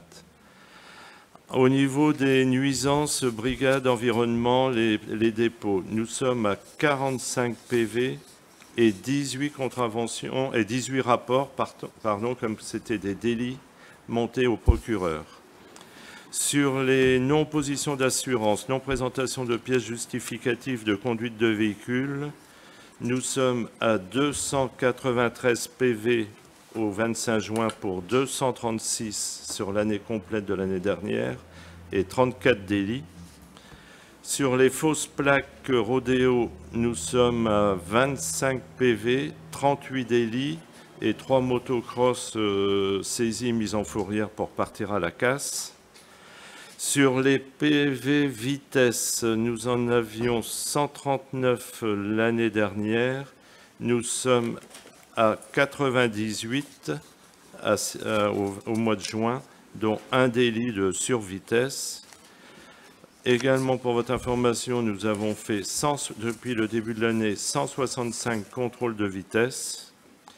Et suite au dernier conseil et à la mise en place de la vidéoverbalisation, donc sur le mois d'avril, mai, juin, nous sommes à 75 contraventions par vidéoverbalisation. Ce qui fait que au 25 juin de cette année, nous sommes à peu près à 96% de l'activité totale de 2020. Voilà, merci pour ces chiffres précis qui seront annexés, bien entendu, au compte-rendu de ce Conseil. Merci, Monsieur Gadot. Monsieur Mecky, vous avez le rapport numéro 12. Un rapport important, s'il en est. Je vous remercie, Monsieur le maire. Alors, la délibération en question porte sur la convention d'objectifs et d'obligations de service public qui relie la ville et Actigene. En l'espèce, pour la période 2017-2020, la commune avait confié par le biais de la dite convention d'objectifs à l'association donc Actigene la mise en œuvre de sa politique jeunesse dans le respect des orientations. L'évaluation prévue par les articles 9 et 10 de cette convention a été effectuée par un organisme extérieur. Cette évaluation s'est révélée favorable. Les orientations et objectifs fixés par la commune de Wattrelos ont été respectés avec un niveau élevé de qualité, de sécurité, en garantissant l'égalité de traitement, l'accès universel et les droits des usagers. Il convient d'évoquer donc l'esprit du texte. Suite à l'état des lieux et l'analyse menée par le cabinet externe Kelge Productions qui ont servi d'appui à la réactualisation proposée, le texte proposé est donc un consensus. Le texte a été présenté donc en commission d'éducation, jeunesse et sport. Dans sa nouvelle version, le projet de convention soumis au Conseil définit un cadre qui renforcera le suivi de l'exécution, avec la précision des attendus, avec la spécification des 5 orientations municipales en matière de jeunesse. Pour être un peu plus précis au niveau des 5 orientations, il y a tout d'abord donc la promotion de l'éducation populaire, au sens de Jean Massé, avec des actions socio-éducatives et socio-culturelles, le développement de la citoyenneté, l'autonomie et la mobilité, quand on sait que Wattrelos est au carrefour de l'Europe, l'encouragement de la mixité dans tous les sens du terme pour favoriser le mieux vivre ensemble, les actions pour la prévention globale, donc quand on voit un peu les mœurs aujourd'hui, donc en pleine crise sanitaire avec le Covid-19, également le sujet du protoxyde d'azote où Wattrelos a été une des premières villes grâce au combat mené par Monsieur le maire, également notre député, donc une des premières villes à prendre un arrêté en ce sens, et enfin la synergie des acteurs de jeunesse pour arriver à un effet global. Donc il y aura également donc, une déclinaison en 3 axes stratégiques à développer par l'association. Pour ce qui est de ces 3 axes, on parle donc d'accompagnement de la jeunesse dans son développement, reconnaître également la reconnaissance et valoriser, soutenir la jeunesse et favoriser les liens et l'inclusion sociale. Pour ce qui est de la méthodologie, outre le comité de suivi annuel, comité de pilotage, la nouvelle rédaction instaure un comité de suivi mensuel dit donc comité technique, pour rapprocher les séquences de coordination. C'est donc descendant. Sous l'égide du comité de pilotage, le comité technique fixera chaque année les indicateurs de mesures quantitatives et qualitatives pour les actions prévues dans le projet pédagogique global annuel de l'association. Ces données permettront de suivre la pertinence et l'efficacité de chaque action au regard des orientations de la commune. Pour résumer, nous serons plus précis sur les orientations, nous renforçons la méthodologie de contrôle. Donc, par la présente délibération, nous proposons au conseil municipal de pouvoir accorder à l'association Actigene le droit spécial pour 2 ans et demi pour les obligations de service public concernant la politique jeunesse reconnue SIEG, donc service d'intérêt économique général, d'autoriser Monsieur le maire à signer la convention d'objectifs et d'obligations de service public en application de l'article 10 de la loi 2000-321 du 12 avril 2000 et d'inscrire chaque année au budget de la ville les crédits nécessaires pour la couverture des obligations de l'association Actigene. J'en ai fini, Monsieur le maire. Bien, merci, Monsieur l'adjoint, pour cette présentation aussi synthétique que claire et très précise. Je sais qu'il y a eu une commission jeunesse qui a été dense là-dessus, où tout a été mis sur la table, les discussions ont été approfondies et j'ai cru comprendre en effet qu'il y avait consensus sur la prolongation de cette mission et dans le nouveau cadre méthodologique que vous venez de décrire et qui me paraît tout à fait pertinent. Je n'étais en effet pas saisi d'aucune demande d'intervention. Y en a-t-il? Non. Je peux donc mettre aux voix cette prolongation de la convention avec l'association Actigene qui fait effectivement un gros travail. Et l'année dernière, c'était pas si simple que cela, notamment de maintenir le lien. Des voix contre? Des abstentions? Non, c'est donc adopté l'unanimité. Monsieur Mecky, vous pourrez leur dire. Voilà, c'est aussi le fruit de leur travail. Madame Reifers, vous avez les rapports 13 à 15. Merci, Monsieur le maire. Rapport 13, dénomination d'une voie. Donc, sur les emprises des secteurs Bazanos et Saint-Liévin, le nouveau quartier de l'Hippodrome va accueillir de nombreux programmes d'habitat et d'activités économiques nécessitant la création de nouvelles voies de desserte. L'objectif est de dénommer les voies de cet ensemble d'immeubles du nom de personnalité à l'honorabilité reconnue. et dont les valeurs morales et l'engagement ont fait honneur à la République.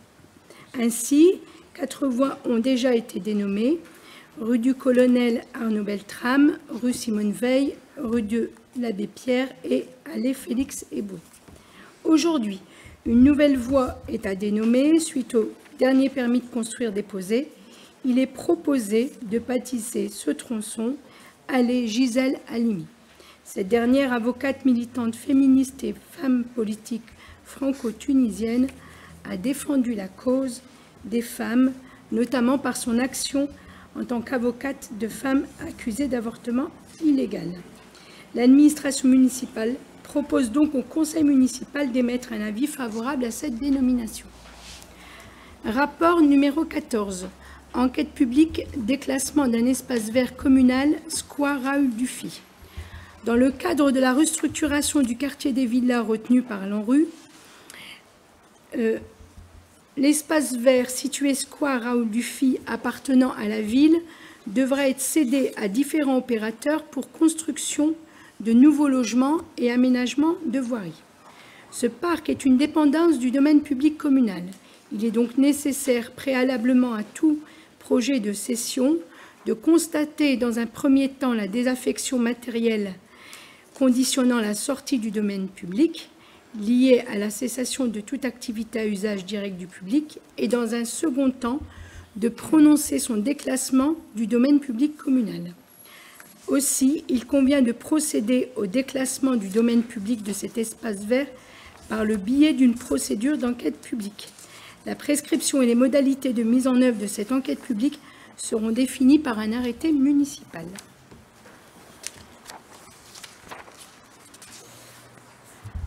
Alors, rapport numéro 15. Projet de modification des zones des 11 plus de la métropole européenne de Lille. Donc, le 18 décembre 2020, le Conseil de la MEL a décidé d'engager la modification du plan local d'urbanisme 2 et dit plus des nouvelles communes ayant intégré la MEL ces dernières années. De fait, les conseils municipaux des 95 communes formant la nouvelle aire métropolitaine sont amenés à délibérer avant que le projet de modification ne soit soumis à enquête publique unique en septembre 2021. Cette procédure de modification permet des ajustements et corrections liés au règlement général du plan local d'urbanisme 2, des ajustements afin de répondre aux besoins urgents des communes dans la réalisation de certains de leurs projets. Pour Wattrelos, les modifications retenues sont au total de 6 et ont été présentées lors de la commission développement durable de l'urbanisme et des travaux. Je souhaite néanmoins ce soir mettre l'accent sur la deuxième modification qui permet la protection et la préservation de 8 jardins ouvriers existants. Cette modification instaure un périmètre spécifique dédié aux jardins familiaux. À l'issue de la consultation des communes et des autres personnes publiques associées, ce projet de modification sera soumis à une enquête publique unique prévue en septembre 2021. J'ai terminé, Monsieur le maire. Merci, madame. Vous avez sans doute des délibérations parmi les plus importantes que nous présentons ce soir, et je ne vais pas minimiser évidemment le compte administratif ni d'autres, mais celle qui porte dénomination de la voie Gisèle Halimi est évidemment dénomination qui a une forte portée symbolique, mais depuis maintenant quelques années, non seulement nous faisons un travail important pour dénommer de noms de femmes des rues qui ont été trop masculines dans le passé, et je crois que c'est une revendication tout à fait légitime, et je devrais dire, elle devrait même être naturelle. Voilà. Et c'est vrai qu'avec Martha Desrumeaux, Maria Blondeau, Gisèle Halimi, Simone Veil, nous avons fait des gestes, me semble-t-il, importants, politiquement, au sens noble du terme, à l'égard de femmes qui ont mis du temps d'ailleurs à être reconnues pour un certain nombre d'entre elles, et qui méritent que la nation leur porte reconnaissance, et que la ville de Wattrelos donc leur porte reconnaissance. Et la deuxième délibération, celle que vous citez sur les plus. Alors bien sûr, il y a une disposition technique dans ces cette validation des PLU, puisque nous avons maintenant plus de communes dans la MEL, et donc il faut adopter et faire converger les plans locaux d'urbanisme de chacune de ces communes avec celui de la MEL, dont acte. Il y a aussi quelques petites corrections, et vous l'avez dit, sur Waterloo 6 en particulier, qui ont été retenues, dont la défense, nous la devons aussi à nos conseillers métropolitains qui ont siégé à la MEL. Je peux vous assurer que c'était pas gagné d'avance, parce que il fallait vraiment s'accrocher, et je suis très fier qu'avec justement ces élus métropolitains, nous ayons pu faire valider la préservation des périmètres de 8 plus grands jardins familiaux sur notre territoire. Jardins familiaux qu'on dit plus communément appelés jardins ouvriers, dont nous savons tous à la fois qu'ils participent à notre mode de vie local, qu'ils participent aussi à un équilibre de vie de bon nombre de familles waterlosiennes. Et j'étais souvent démuni dans le passé lorsque des prédateurs voulaient se manifester pour expulser ces jardins familiaux, pour réaliser des plus-values foncières sur la revente de ces terrains, et on a mis en œuvre un certain nombre de dispositifs, mais nous étions en faiblesse. Avec cette modification du PLU, nous ne serons plus en faiblesse. Et nous proclamons haut et fort que les jardins familiaux à Waterloo, nous voulons non seulement les préserver, mais les défendre face aux prédateurs qui pourraient se manifester ici. Le jardin familial sera défendu. Voilà, le jardin ouvrier n'est pas un vilain mot, c'est quelque chose auquel nous croyons et que nous défendrons. Voilà ce que je voulais dire pour apporter du poids à cette délibération qui, derrière un caractère extrêmement technique, urbanistique, modifie aussi des conditions de vie de tous les jours, et qui est, pour l'autre, qui est symboliquement, politiquement chargée en signification. Voilà, madame, je n'ai pas reçu d'intention de vote spécifique. Et donc, par contre, je vais vous demander très particulièrement, là, cette fois, je souhaitais toujours voter les contre et les abstentions. Je pense qu'on peut faire voter, je vais faire voter une à une, mais déjà, la dénomination de la voirie Gisèle Halimi, que ceux qui sont pour le manifeste en levant la main. Baissez les bras. Les contre, les abstentions. Ben voilà. Je pense que symboliquement, c'est important de faire voter pour cette dénomination. Je mets donc aux voix ensuite les deux autres délibérations de Madame Reffers, la 14 et la 15. Je n'ai pas reçu d'intervention, disais-je.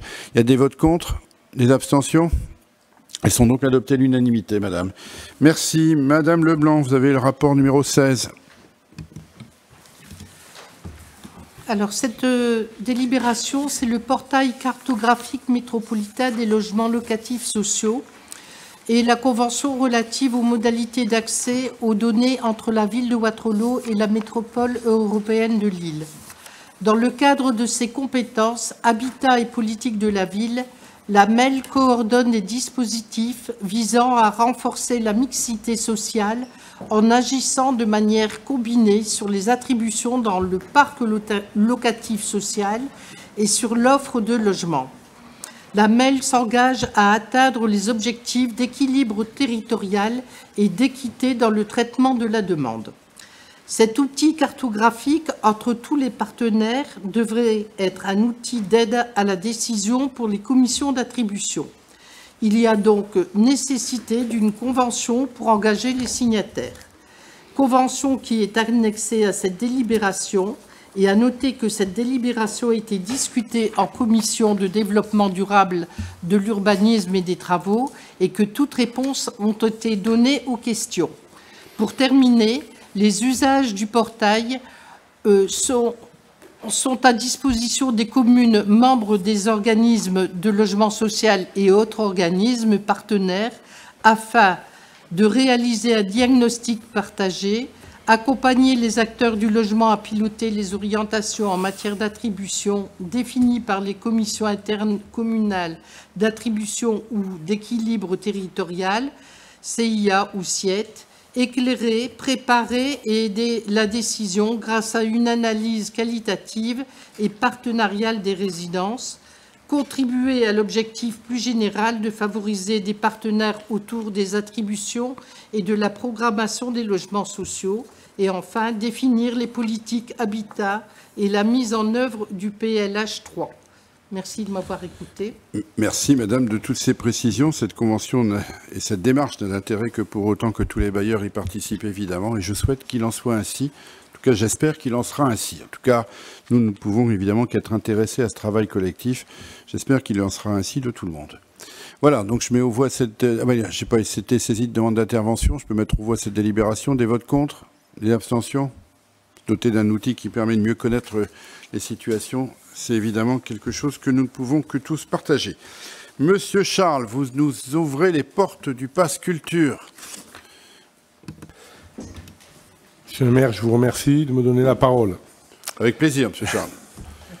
Le Pass Culture est une mission de service public portée par le ministère de la Culture à destination des jeunes de 18 ans. Il se présente sous la forme d'une application mobile géolocalisée et gratuite pour découvrir et réserver les diverses propositions culturelles de proximité et offres numériques. Par exemple, les concerts, les théâtres, les musées, cours de musique. Ce dispositif a une durée d'utilisation de 2 ans. Il est doté d'un crédit de 300 €. La commune souhaite saisir cette opportunité pour encourager les jeunes à développer leur attrait et diversifier leur expérience artistique. Pour ce faire, il convient d'intégrer la programmation culturelle et artistique sur l'application. Le remboursement des transactions effectuées est assuré par le SAS Pass Culture, société par action simplifiée. En conséquence, l'administration municipale propose au conseil municipal d'approuver la mise en œuvre du dispositif Pass Culture, d'autoriser monsieur le maire à signer une convention de partenariat avec la SAS Pass Culture pour pouvoir intégrer l'offre des services municipaux à l'application Pass Culture, et enfin d'autoriser l'encaissement des versements issus du dispositif Pass Culture sur le budget communal.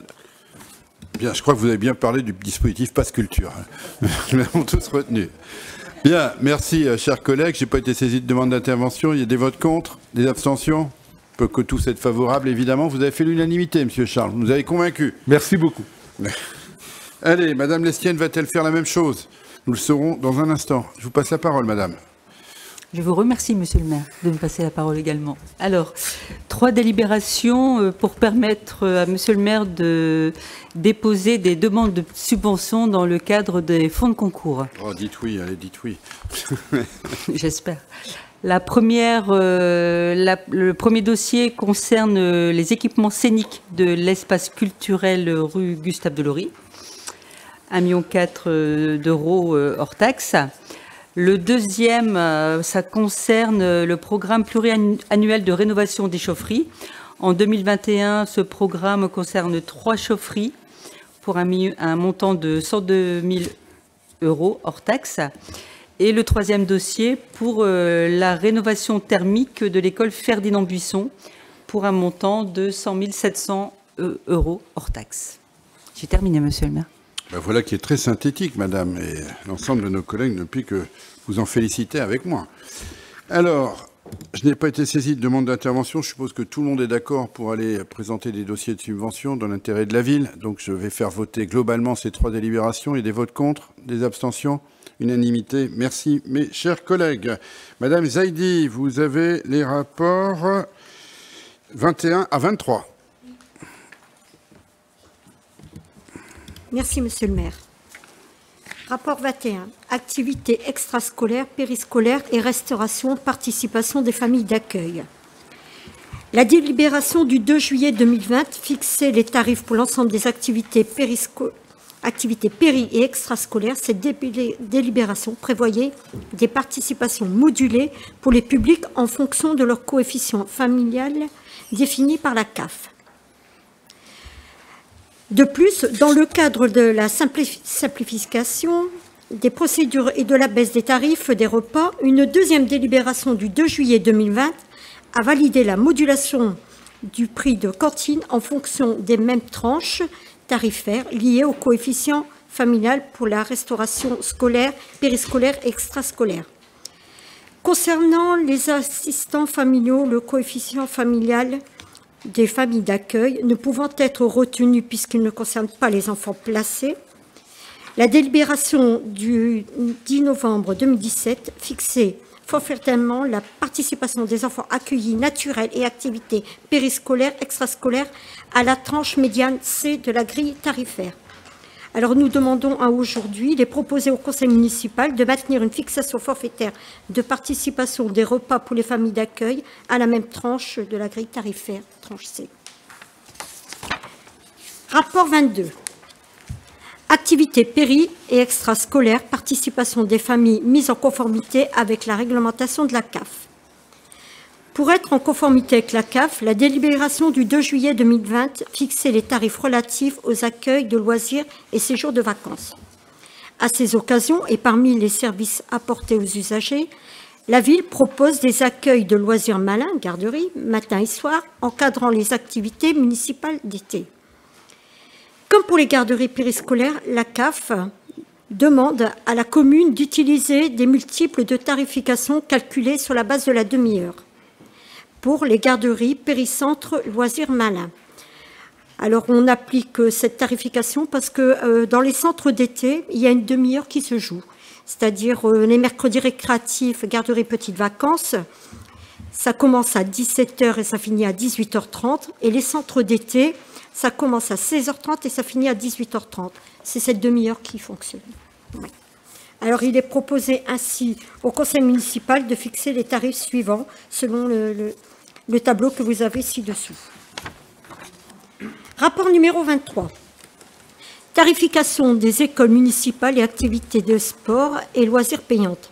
Tarification réduite exceptionnelle pour compenser la fermeture administrative des activités municipales dans le cadre de la crise sanitaire liée au Covid-19. Par délibération du 21 décembre 2010, définissant la tarification des écoles municipales, le conseil municipal avait prévu, dans des cas de force majeure, des tarifs améliorés pour les reports d'adhésion. Et pour la seconde fois, dans le cadre de la crise sanitaire qui a frappé notre pays, le cas de force majeure a imposé la fermeture administrative et sanitaire des écoles municipales, mais aussi de toutes les activités municipales nécessitant une inscription annuelle. Comme certaines activités ont été annulées, d'autres n'ont pas pu se tenir durant quelques semaines sur l'année scolaire, d'autres activités, quant à elles, ont pu être maintenues en visioconférence. On parle de cours individuels ou collectifs de musique ou selon les mesures sanitaires.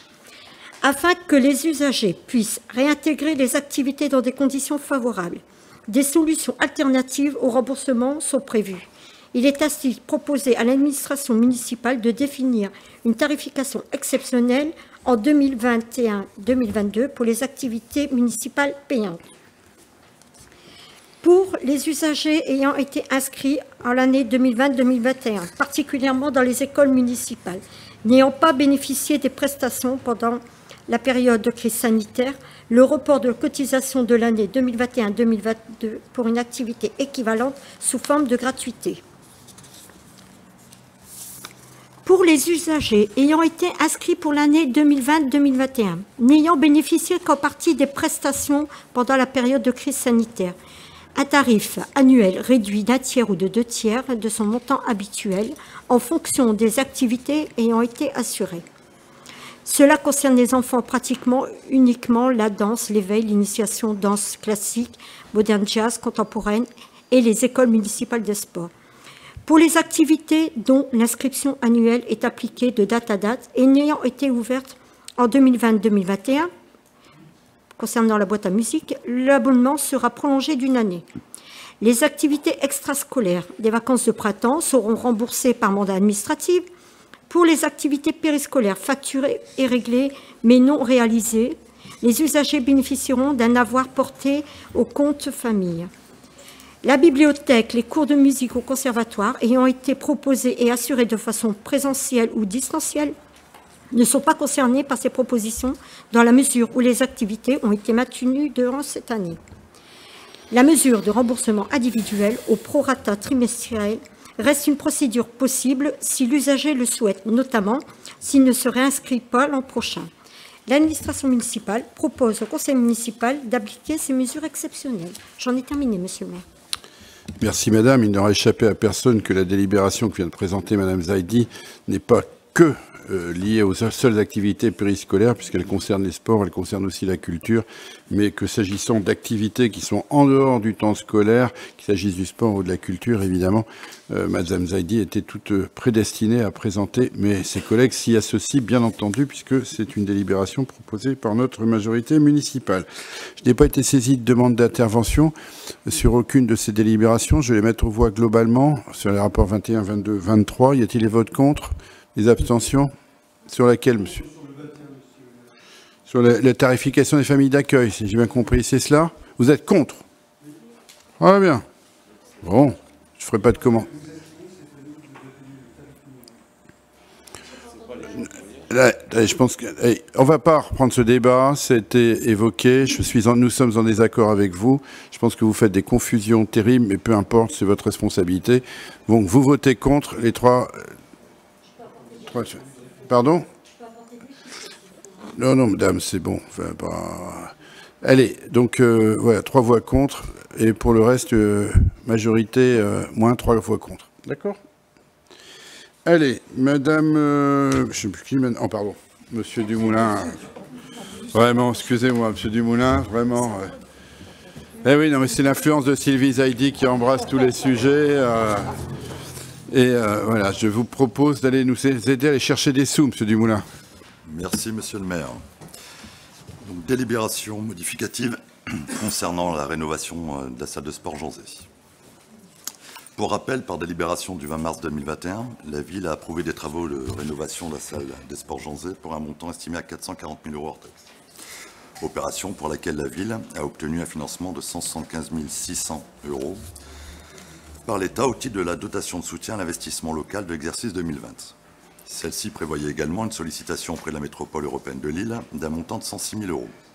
Approchez un peu votre micro, monsieur. Or, suite aux différents échanges avec les services instructeurs, il apparaît que les modalités de calcul du fonds ont évolué favorablement pour les communes. De ce fait, il convient de modifier la délibération du 20 mars 2021 pour autoriser monsieur le maire à solliciter un fonds de concours dédié aux équipements sportifs au maximum des possibilités ouvertes par ce dispositif. Les dépenses et recettes en résultant seront imputées sur les crédits prévus au budget des exercices 2020 et 2021. En conséquence, l'administration municipale propose au conseil municipal de prendre les dispositions suivantes pour les opérations ci-dessous énumérées. Donc, autoriser monsieur le maire à solliciter un fonds de concours équipements sportifs auprès de la métropole européenne de Lille et autoriser monsieur le maire à signer les arrêtés, conventions et tout autre document lié aux subventions à venir. J'en ai fini. Merci, monsieur Dumoulin. Merci. S'agissant de recherche de subventions supplémentaires, dont nous avons déjà la quasi-certitude qu'elle sera entendue, cette demande, je suppose que tout le monde est d'accord, il n'y a pas de vote contre, il n'y a pas d'abstention.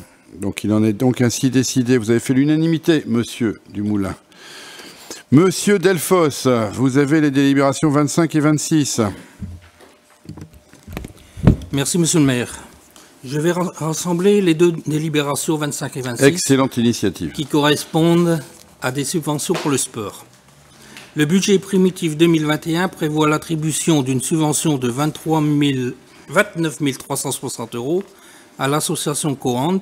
Ce montant total inclut une subvention de fonctionnement de 22 860 € et la valorisation de la mise à disposition partielle d'un éducateur sportif municipal de 6 500 €. Puis, pour l'avenant à la convention avec l'Office municipal des sports, le budget primitif 2021 prévoit l'attribution d'une subvention de 37 600 € à l'OMS. Ce montant total inclut la contribution pour le remboursement des licences 2021-2022 aux jeunes waterlosiens, soit 36 300 €, ainsi qu'une subvention de fonctionnement de l'OMS à hauteur de 1 300 €. La loi du 12 avril 2000 rend obligatoire la conclusion d'une convention dès que le montant d'une subvention est supérieur à 23 000 €.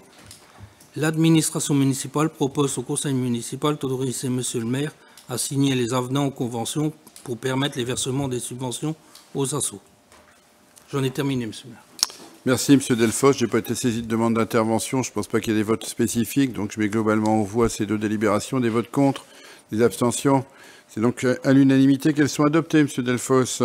Monsieur De Matos, vous avez le rapport numéro 27. Monsieur le maire, mes chers collègues, On parle de délibération sur le centre de remboursement des chèques emploi-service universel. Par délibération numéro 118 du 17 octobre 2008, le conseil municipal a validé l'affiliation au CRCESU pour autoriser le paiement par le CESU des services municipaux comme la garderie périscolaire et permettre le remboursement par le centre dédié. Afin de conserver cette pratique, il est nécessaire d'établir une affiliation spécifique pour le secteur de la petite enfance. Il est important de préciser, et je souhaite le préciser d'ailleurs, que la part des paiements par chèque CESU représente en 2020 9,08% des règlements, toutes structures confondues. Aussi, l'administration municipale propose au conseil municipal d'autoriser l'affiliation au CRCESU pour l'accueil des enfants dans la structure collective petite enfance suivante: le multi-accueil du centre, le multi-accueil du Sapin Vert, le multi-accueil Les Lionceaux et la crèche familiale Calinou. De valider l'ensemble des conditions juridiques et financières de remboursement, d'autoriser Monsieur le maire à signer les dossiers d'affiliation et tout acte en découlant. J'en ai terminé, Monsieur le maire. Merci, chers collègues. Je vous remercie vraiment au gré des délibérations. Je me dis qu'est-ce que je vais signer dans les semaines et les mois qui viennent, vu tout ce que vous m'avez donné comme autorisation de signature. Bon, ceci dit, derrière une délibération un peu anodine, il faut bien le reconnaître, et des sigles un peu abscons, il y a quand même une vraie modernisation et une vraie simplification de la vie quotidienne pour les familles. Et j'espère que le pourcentage de prestations payées justement par le CESU augmentera, et ça va dans le bon sens. Et en même temps, pour la clarification des droits des familles aussi, au regard notamment de l'administration fiscale, c'est tellement plus simple de recourir à cette méthode-là. Bien, je suppose qu'il n'y a pas d'avis contraire, des votes contre, des abstentions. Ben, vous avez fait aussi l'unanimité, Monsieur De Matos. Madame Chantry, vous avez la parole pour le rapport numéro 28, particulièrement important, j'en conviens. Merci, Monsieur le maire. Bonsoir à tous. Donc, il s'agit de la participation financière de la ville aux dépenses de fonctionnement des écoles sous contrat d'associations. Un rappel de la loi qui, bien sûr, l'instruction est obligatoire pour chaque enfant dès l'âge de 3 ans jusqu'à 16 ans. C'est la circulaire numéro 212-025 du 15 février 2012, en application de l'article L 442-5 du Code de l'éducation, qui définit les règles de participation des communes pour les dépenses de fonctionnement des écoles privées sous contrat. Elle précise l'obligation, les conditions de prise en charge, la parité des dépenses de fonctionnement entre l'enseignement privé et l'enseignement public. Elle précise également que la commune n'est tenue d'assumer la prise en charge des dépenses de fonctionnement des classes des écoles privées sous contrat d'association que pour les élèves domiciliés sur son territoire. Si la commune allouait volontairement aux classes maternelles et enfantines une participation aux écoles sous contrat, elle est désormais obligatoire depuis la loi de 2019. Le calcul du forfait communal fait référence au coût moyen d'un élève externe scolarisé dans les écoles publiques de la commune d'accueil, doit tenir compte des ressources de la commune de résidence, ne peut être supérieur au coût d'un élève résidant sur la commune s'il avait été scolarisé en école publique. C'est ainsi que chaque année, le conseil municipal fixe la participation financière de la ville aux dépenses de fonctionnement par élève wattreloosien scolarisés dans les classes élémentaires et maternelles des écoles sous contrat d'association.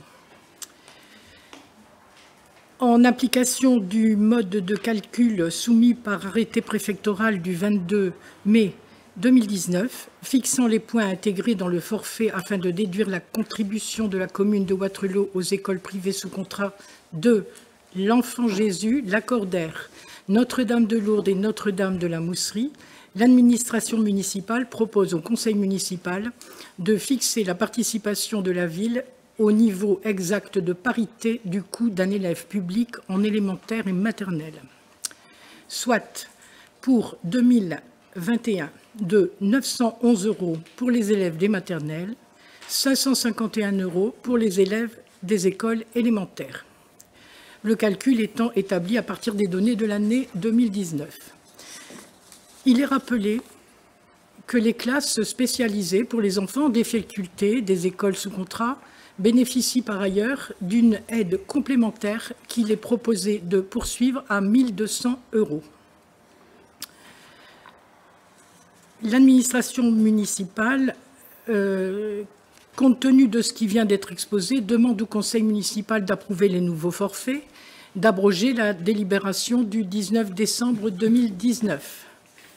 Vous avez pris connaissance de la note de synthèse qui précise notamment qu'avec la présente délibération, la ville maintient, en tenant compte de la réalité budgétaire, l'objectif de financer les enfants des écoles sous contrat d'association à parité exacte avec les enfants du secteur public pour les élémentaires, mais aussi pour les maternelles. J'en ai terminé. Merci de m'avoir écouté. Merci, chère madame, de cette présentation synthétique et en même temps assez juste pédagogiquement parlant, si je puis dire, s'agissant d'école.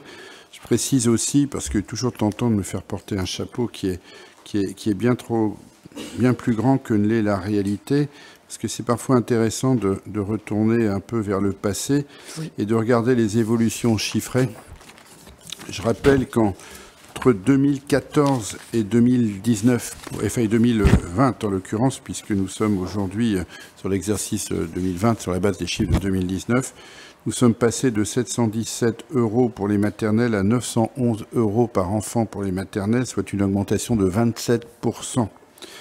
Et si on prend la référence de l'an 2000, date à laquelle je suis devenu maire, où le forfait était à 343 €, l'augmentation aurait été de 165% sur la période. Donc 2014, 717, 2015, 715, 2016, 760, 2017, 813, 2018, 846, 2019, 911. Voilà, pour que les choses soient parfaitement claires et parfaitement transparentes sur le soutien que la ville apporte à ces écoles sous contrat. Je précise que s'agissant des écoles, ça c'est pour les maternelles, pour les élémentaires, dont le financement n'est a priori pas obligatoire, je le rappelle, pour les collectivités territoriales, mais que nous faisons depuis de nombreuses années. Et en conscience, compte tenu du fait que nous savons que dans les maternelles aussi, s'apprennent les enseignements essentiels pour les jeunes Wattrelousiens. Pour du côté des élémentaires, nous étions à 500 en 2014, 515 en 2015, 490 en 2016, 477 en 2017, et 521 en 2018 et 551 en 2019, en fait 2020 sur les chiffres de 2019, soit une augmentation de 10% aussi depuis 2014. 60% depuis 2000, c'est-à-dire là encore une fois depuis que j'ai pris mes fonctions, où là aussi le forfait n'était que de 343 €. 911 pour les écoles maternelles, 551 pour les écoles élémentaires. Voilà qui clarifie un peu les chiffres qui sont en parfaite adéquation avec les modes de calcul tant de la ville que de la préfecture, je le répète, et il vaut mieux des chiffres précis que des mauvais procès. Voilà, je tenais à faire cet ajout à votre délibération importante. Je n'ai pas été saisi de demande d'intervention. Y a-t-il des votes contre ces chiffres qui ont été annoncés par Madame Chantry pour l'année qui vient? Des votes contre? Des abstentions? Eh bien, Madame, vous avez fait l'unanimité du Conseil. Madame Basma Amami Belaï ne pouvant être à nos côtés aujourd'hui, c'est donc Monsieur Henri Gadot qui va présenter le dernier rapport de cette Assemblée, le rapport numéro 29. Merci, Monsieur le maire. Chers collègues, le rapport numéro 29 est une proposition de conclusion d'une convention de financement entre notre commune et le CIAVIC. Le CIAVIC, c'est le service d'aide aux victimes et de médiation pénale, c'est-à-dire CIAVIC 59, qui travaille beaucoup sur notre commune et qui travaille très bien, et c'est reconnu depuis plusieurs années. Ce service d'aide aux victimes met en œuvre 2 projets à l'échelle de la ville pour accompagner les Wattrelousiens dans leur accès aux droits et les victimes dans leur accompagnement et également la prise en charge psychologique. 2 projets sont financés dans le cadre de la programmation politique de la ville, du contrat de ville métropolitain et du FIPDR et une action projet au titre de son droit commun. La ville de Wattrelos soutient cette action également d'accès aux droits, mais pour accompagner les habitants des quartiers hors quartiers prioritaires. Les 3 subventions totalisées, c'est-à-dire la subvention de 5 000 € de crédit spécifique politique de la ville accordée au titre de l'action accès aux droits, la subvention de 10 000 € pour soutenir la réalisation de l'action accès aux droits, et également la subvention de 10 000 € de crédit spécifique versé pour le déroulement de l'action aide aux victimes dans le cadre du FIPD. Si vous additionnez la subvention, elle fait 25 000 €, comme elle dépasse les 23 000 € demandés par la loi, nous devons signer une convention. C'est l'objet de cette délibération. Délibération qui prouve, si besoin était, l'appui que notre municipalité apporte aux victimes dans les difficultés qu'elles ont à connaître, quelle que soit la nature d'ailleurs des délits ou des causes de leurs difficultés. Voilà, je précise que M. Gadeau ne participera pas au vote. Voilà. Sur ce dernière délibération, je suppose que nous sommes tous d'accord pour nous mobiliser pour venir en aide aux victimes. Donc, y a-t-il des votes contre? Des abstentions? Allez, je ne vais pas renoncer au plaisir de vous faire voter une dernière fois que ceux qui sont pour le manifestent en levant la main. Merci, mes chers collègues. Bien, écoutez, nous en avons donc terminé avec ces délibérations. Et avant de clore la séance, je vous rappelle que vous pouvez consulter le registre synthétisant les décisions prises en vertu de l'article L. 2122-22 du Code général des collectivités territoriales. Et je vous souhaite un bel été. La séance est close. Merci.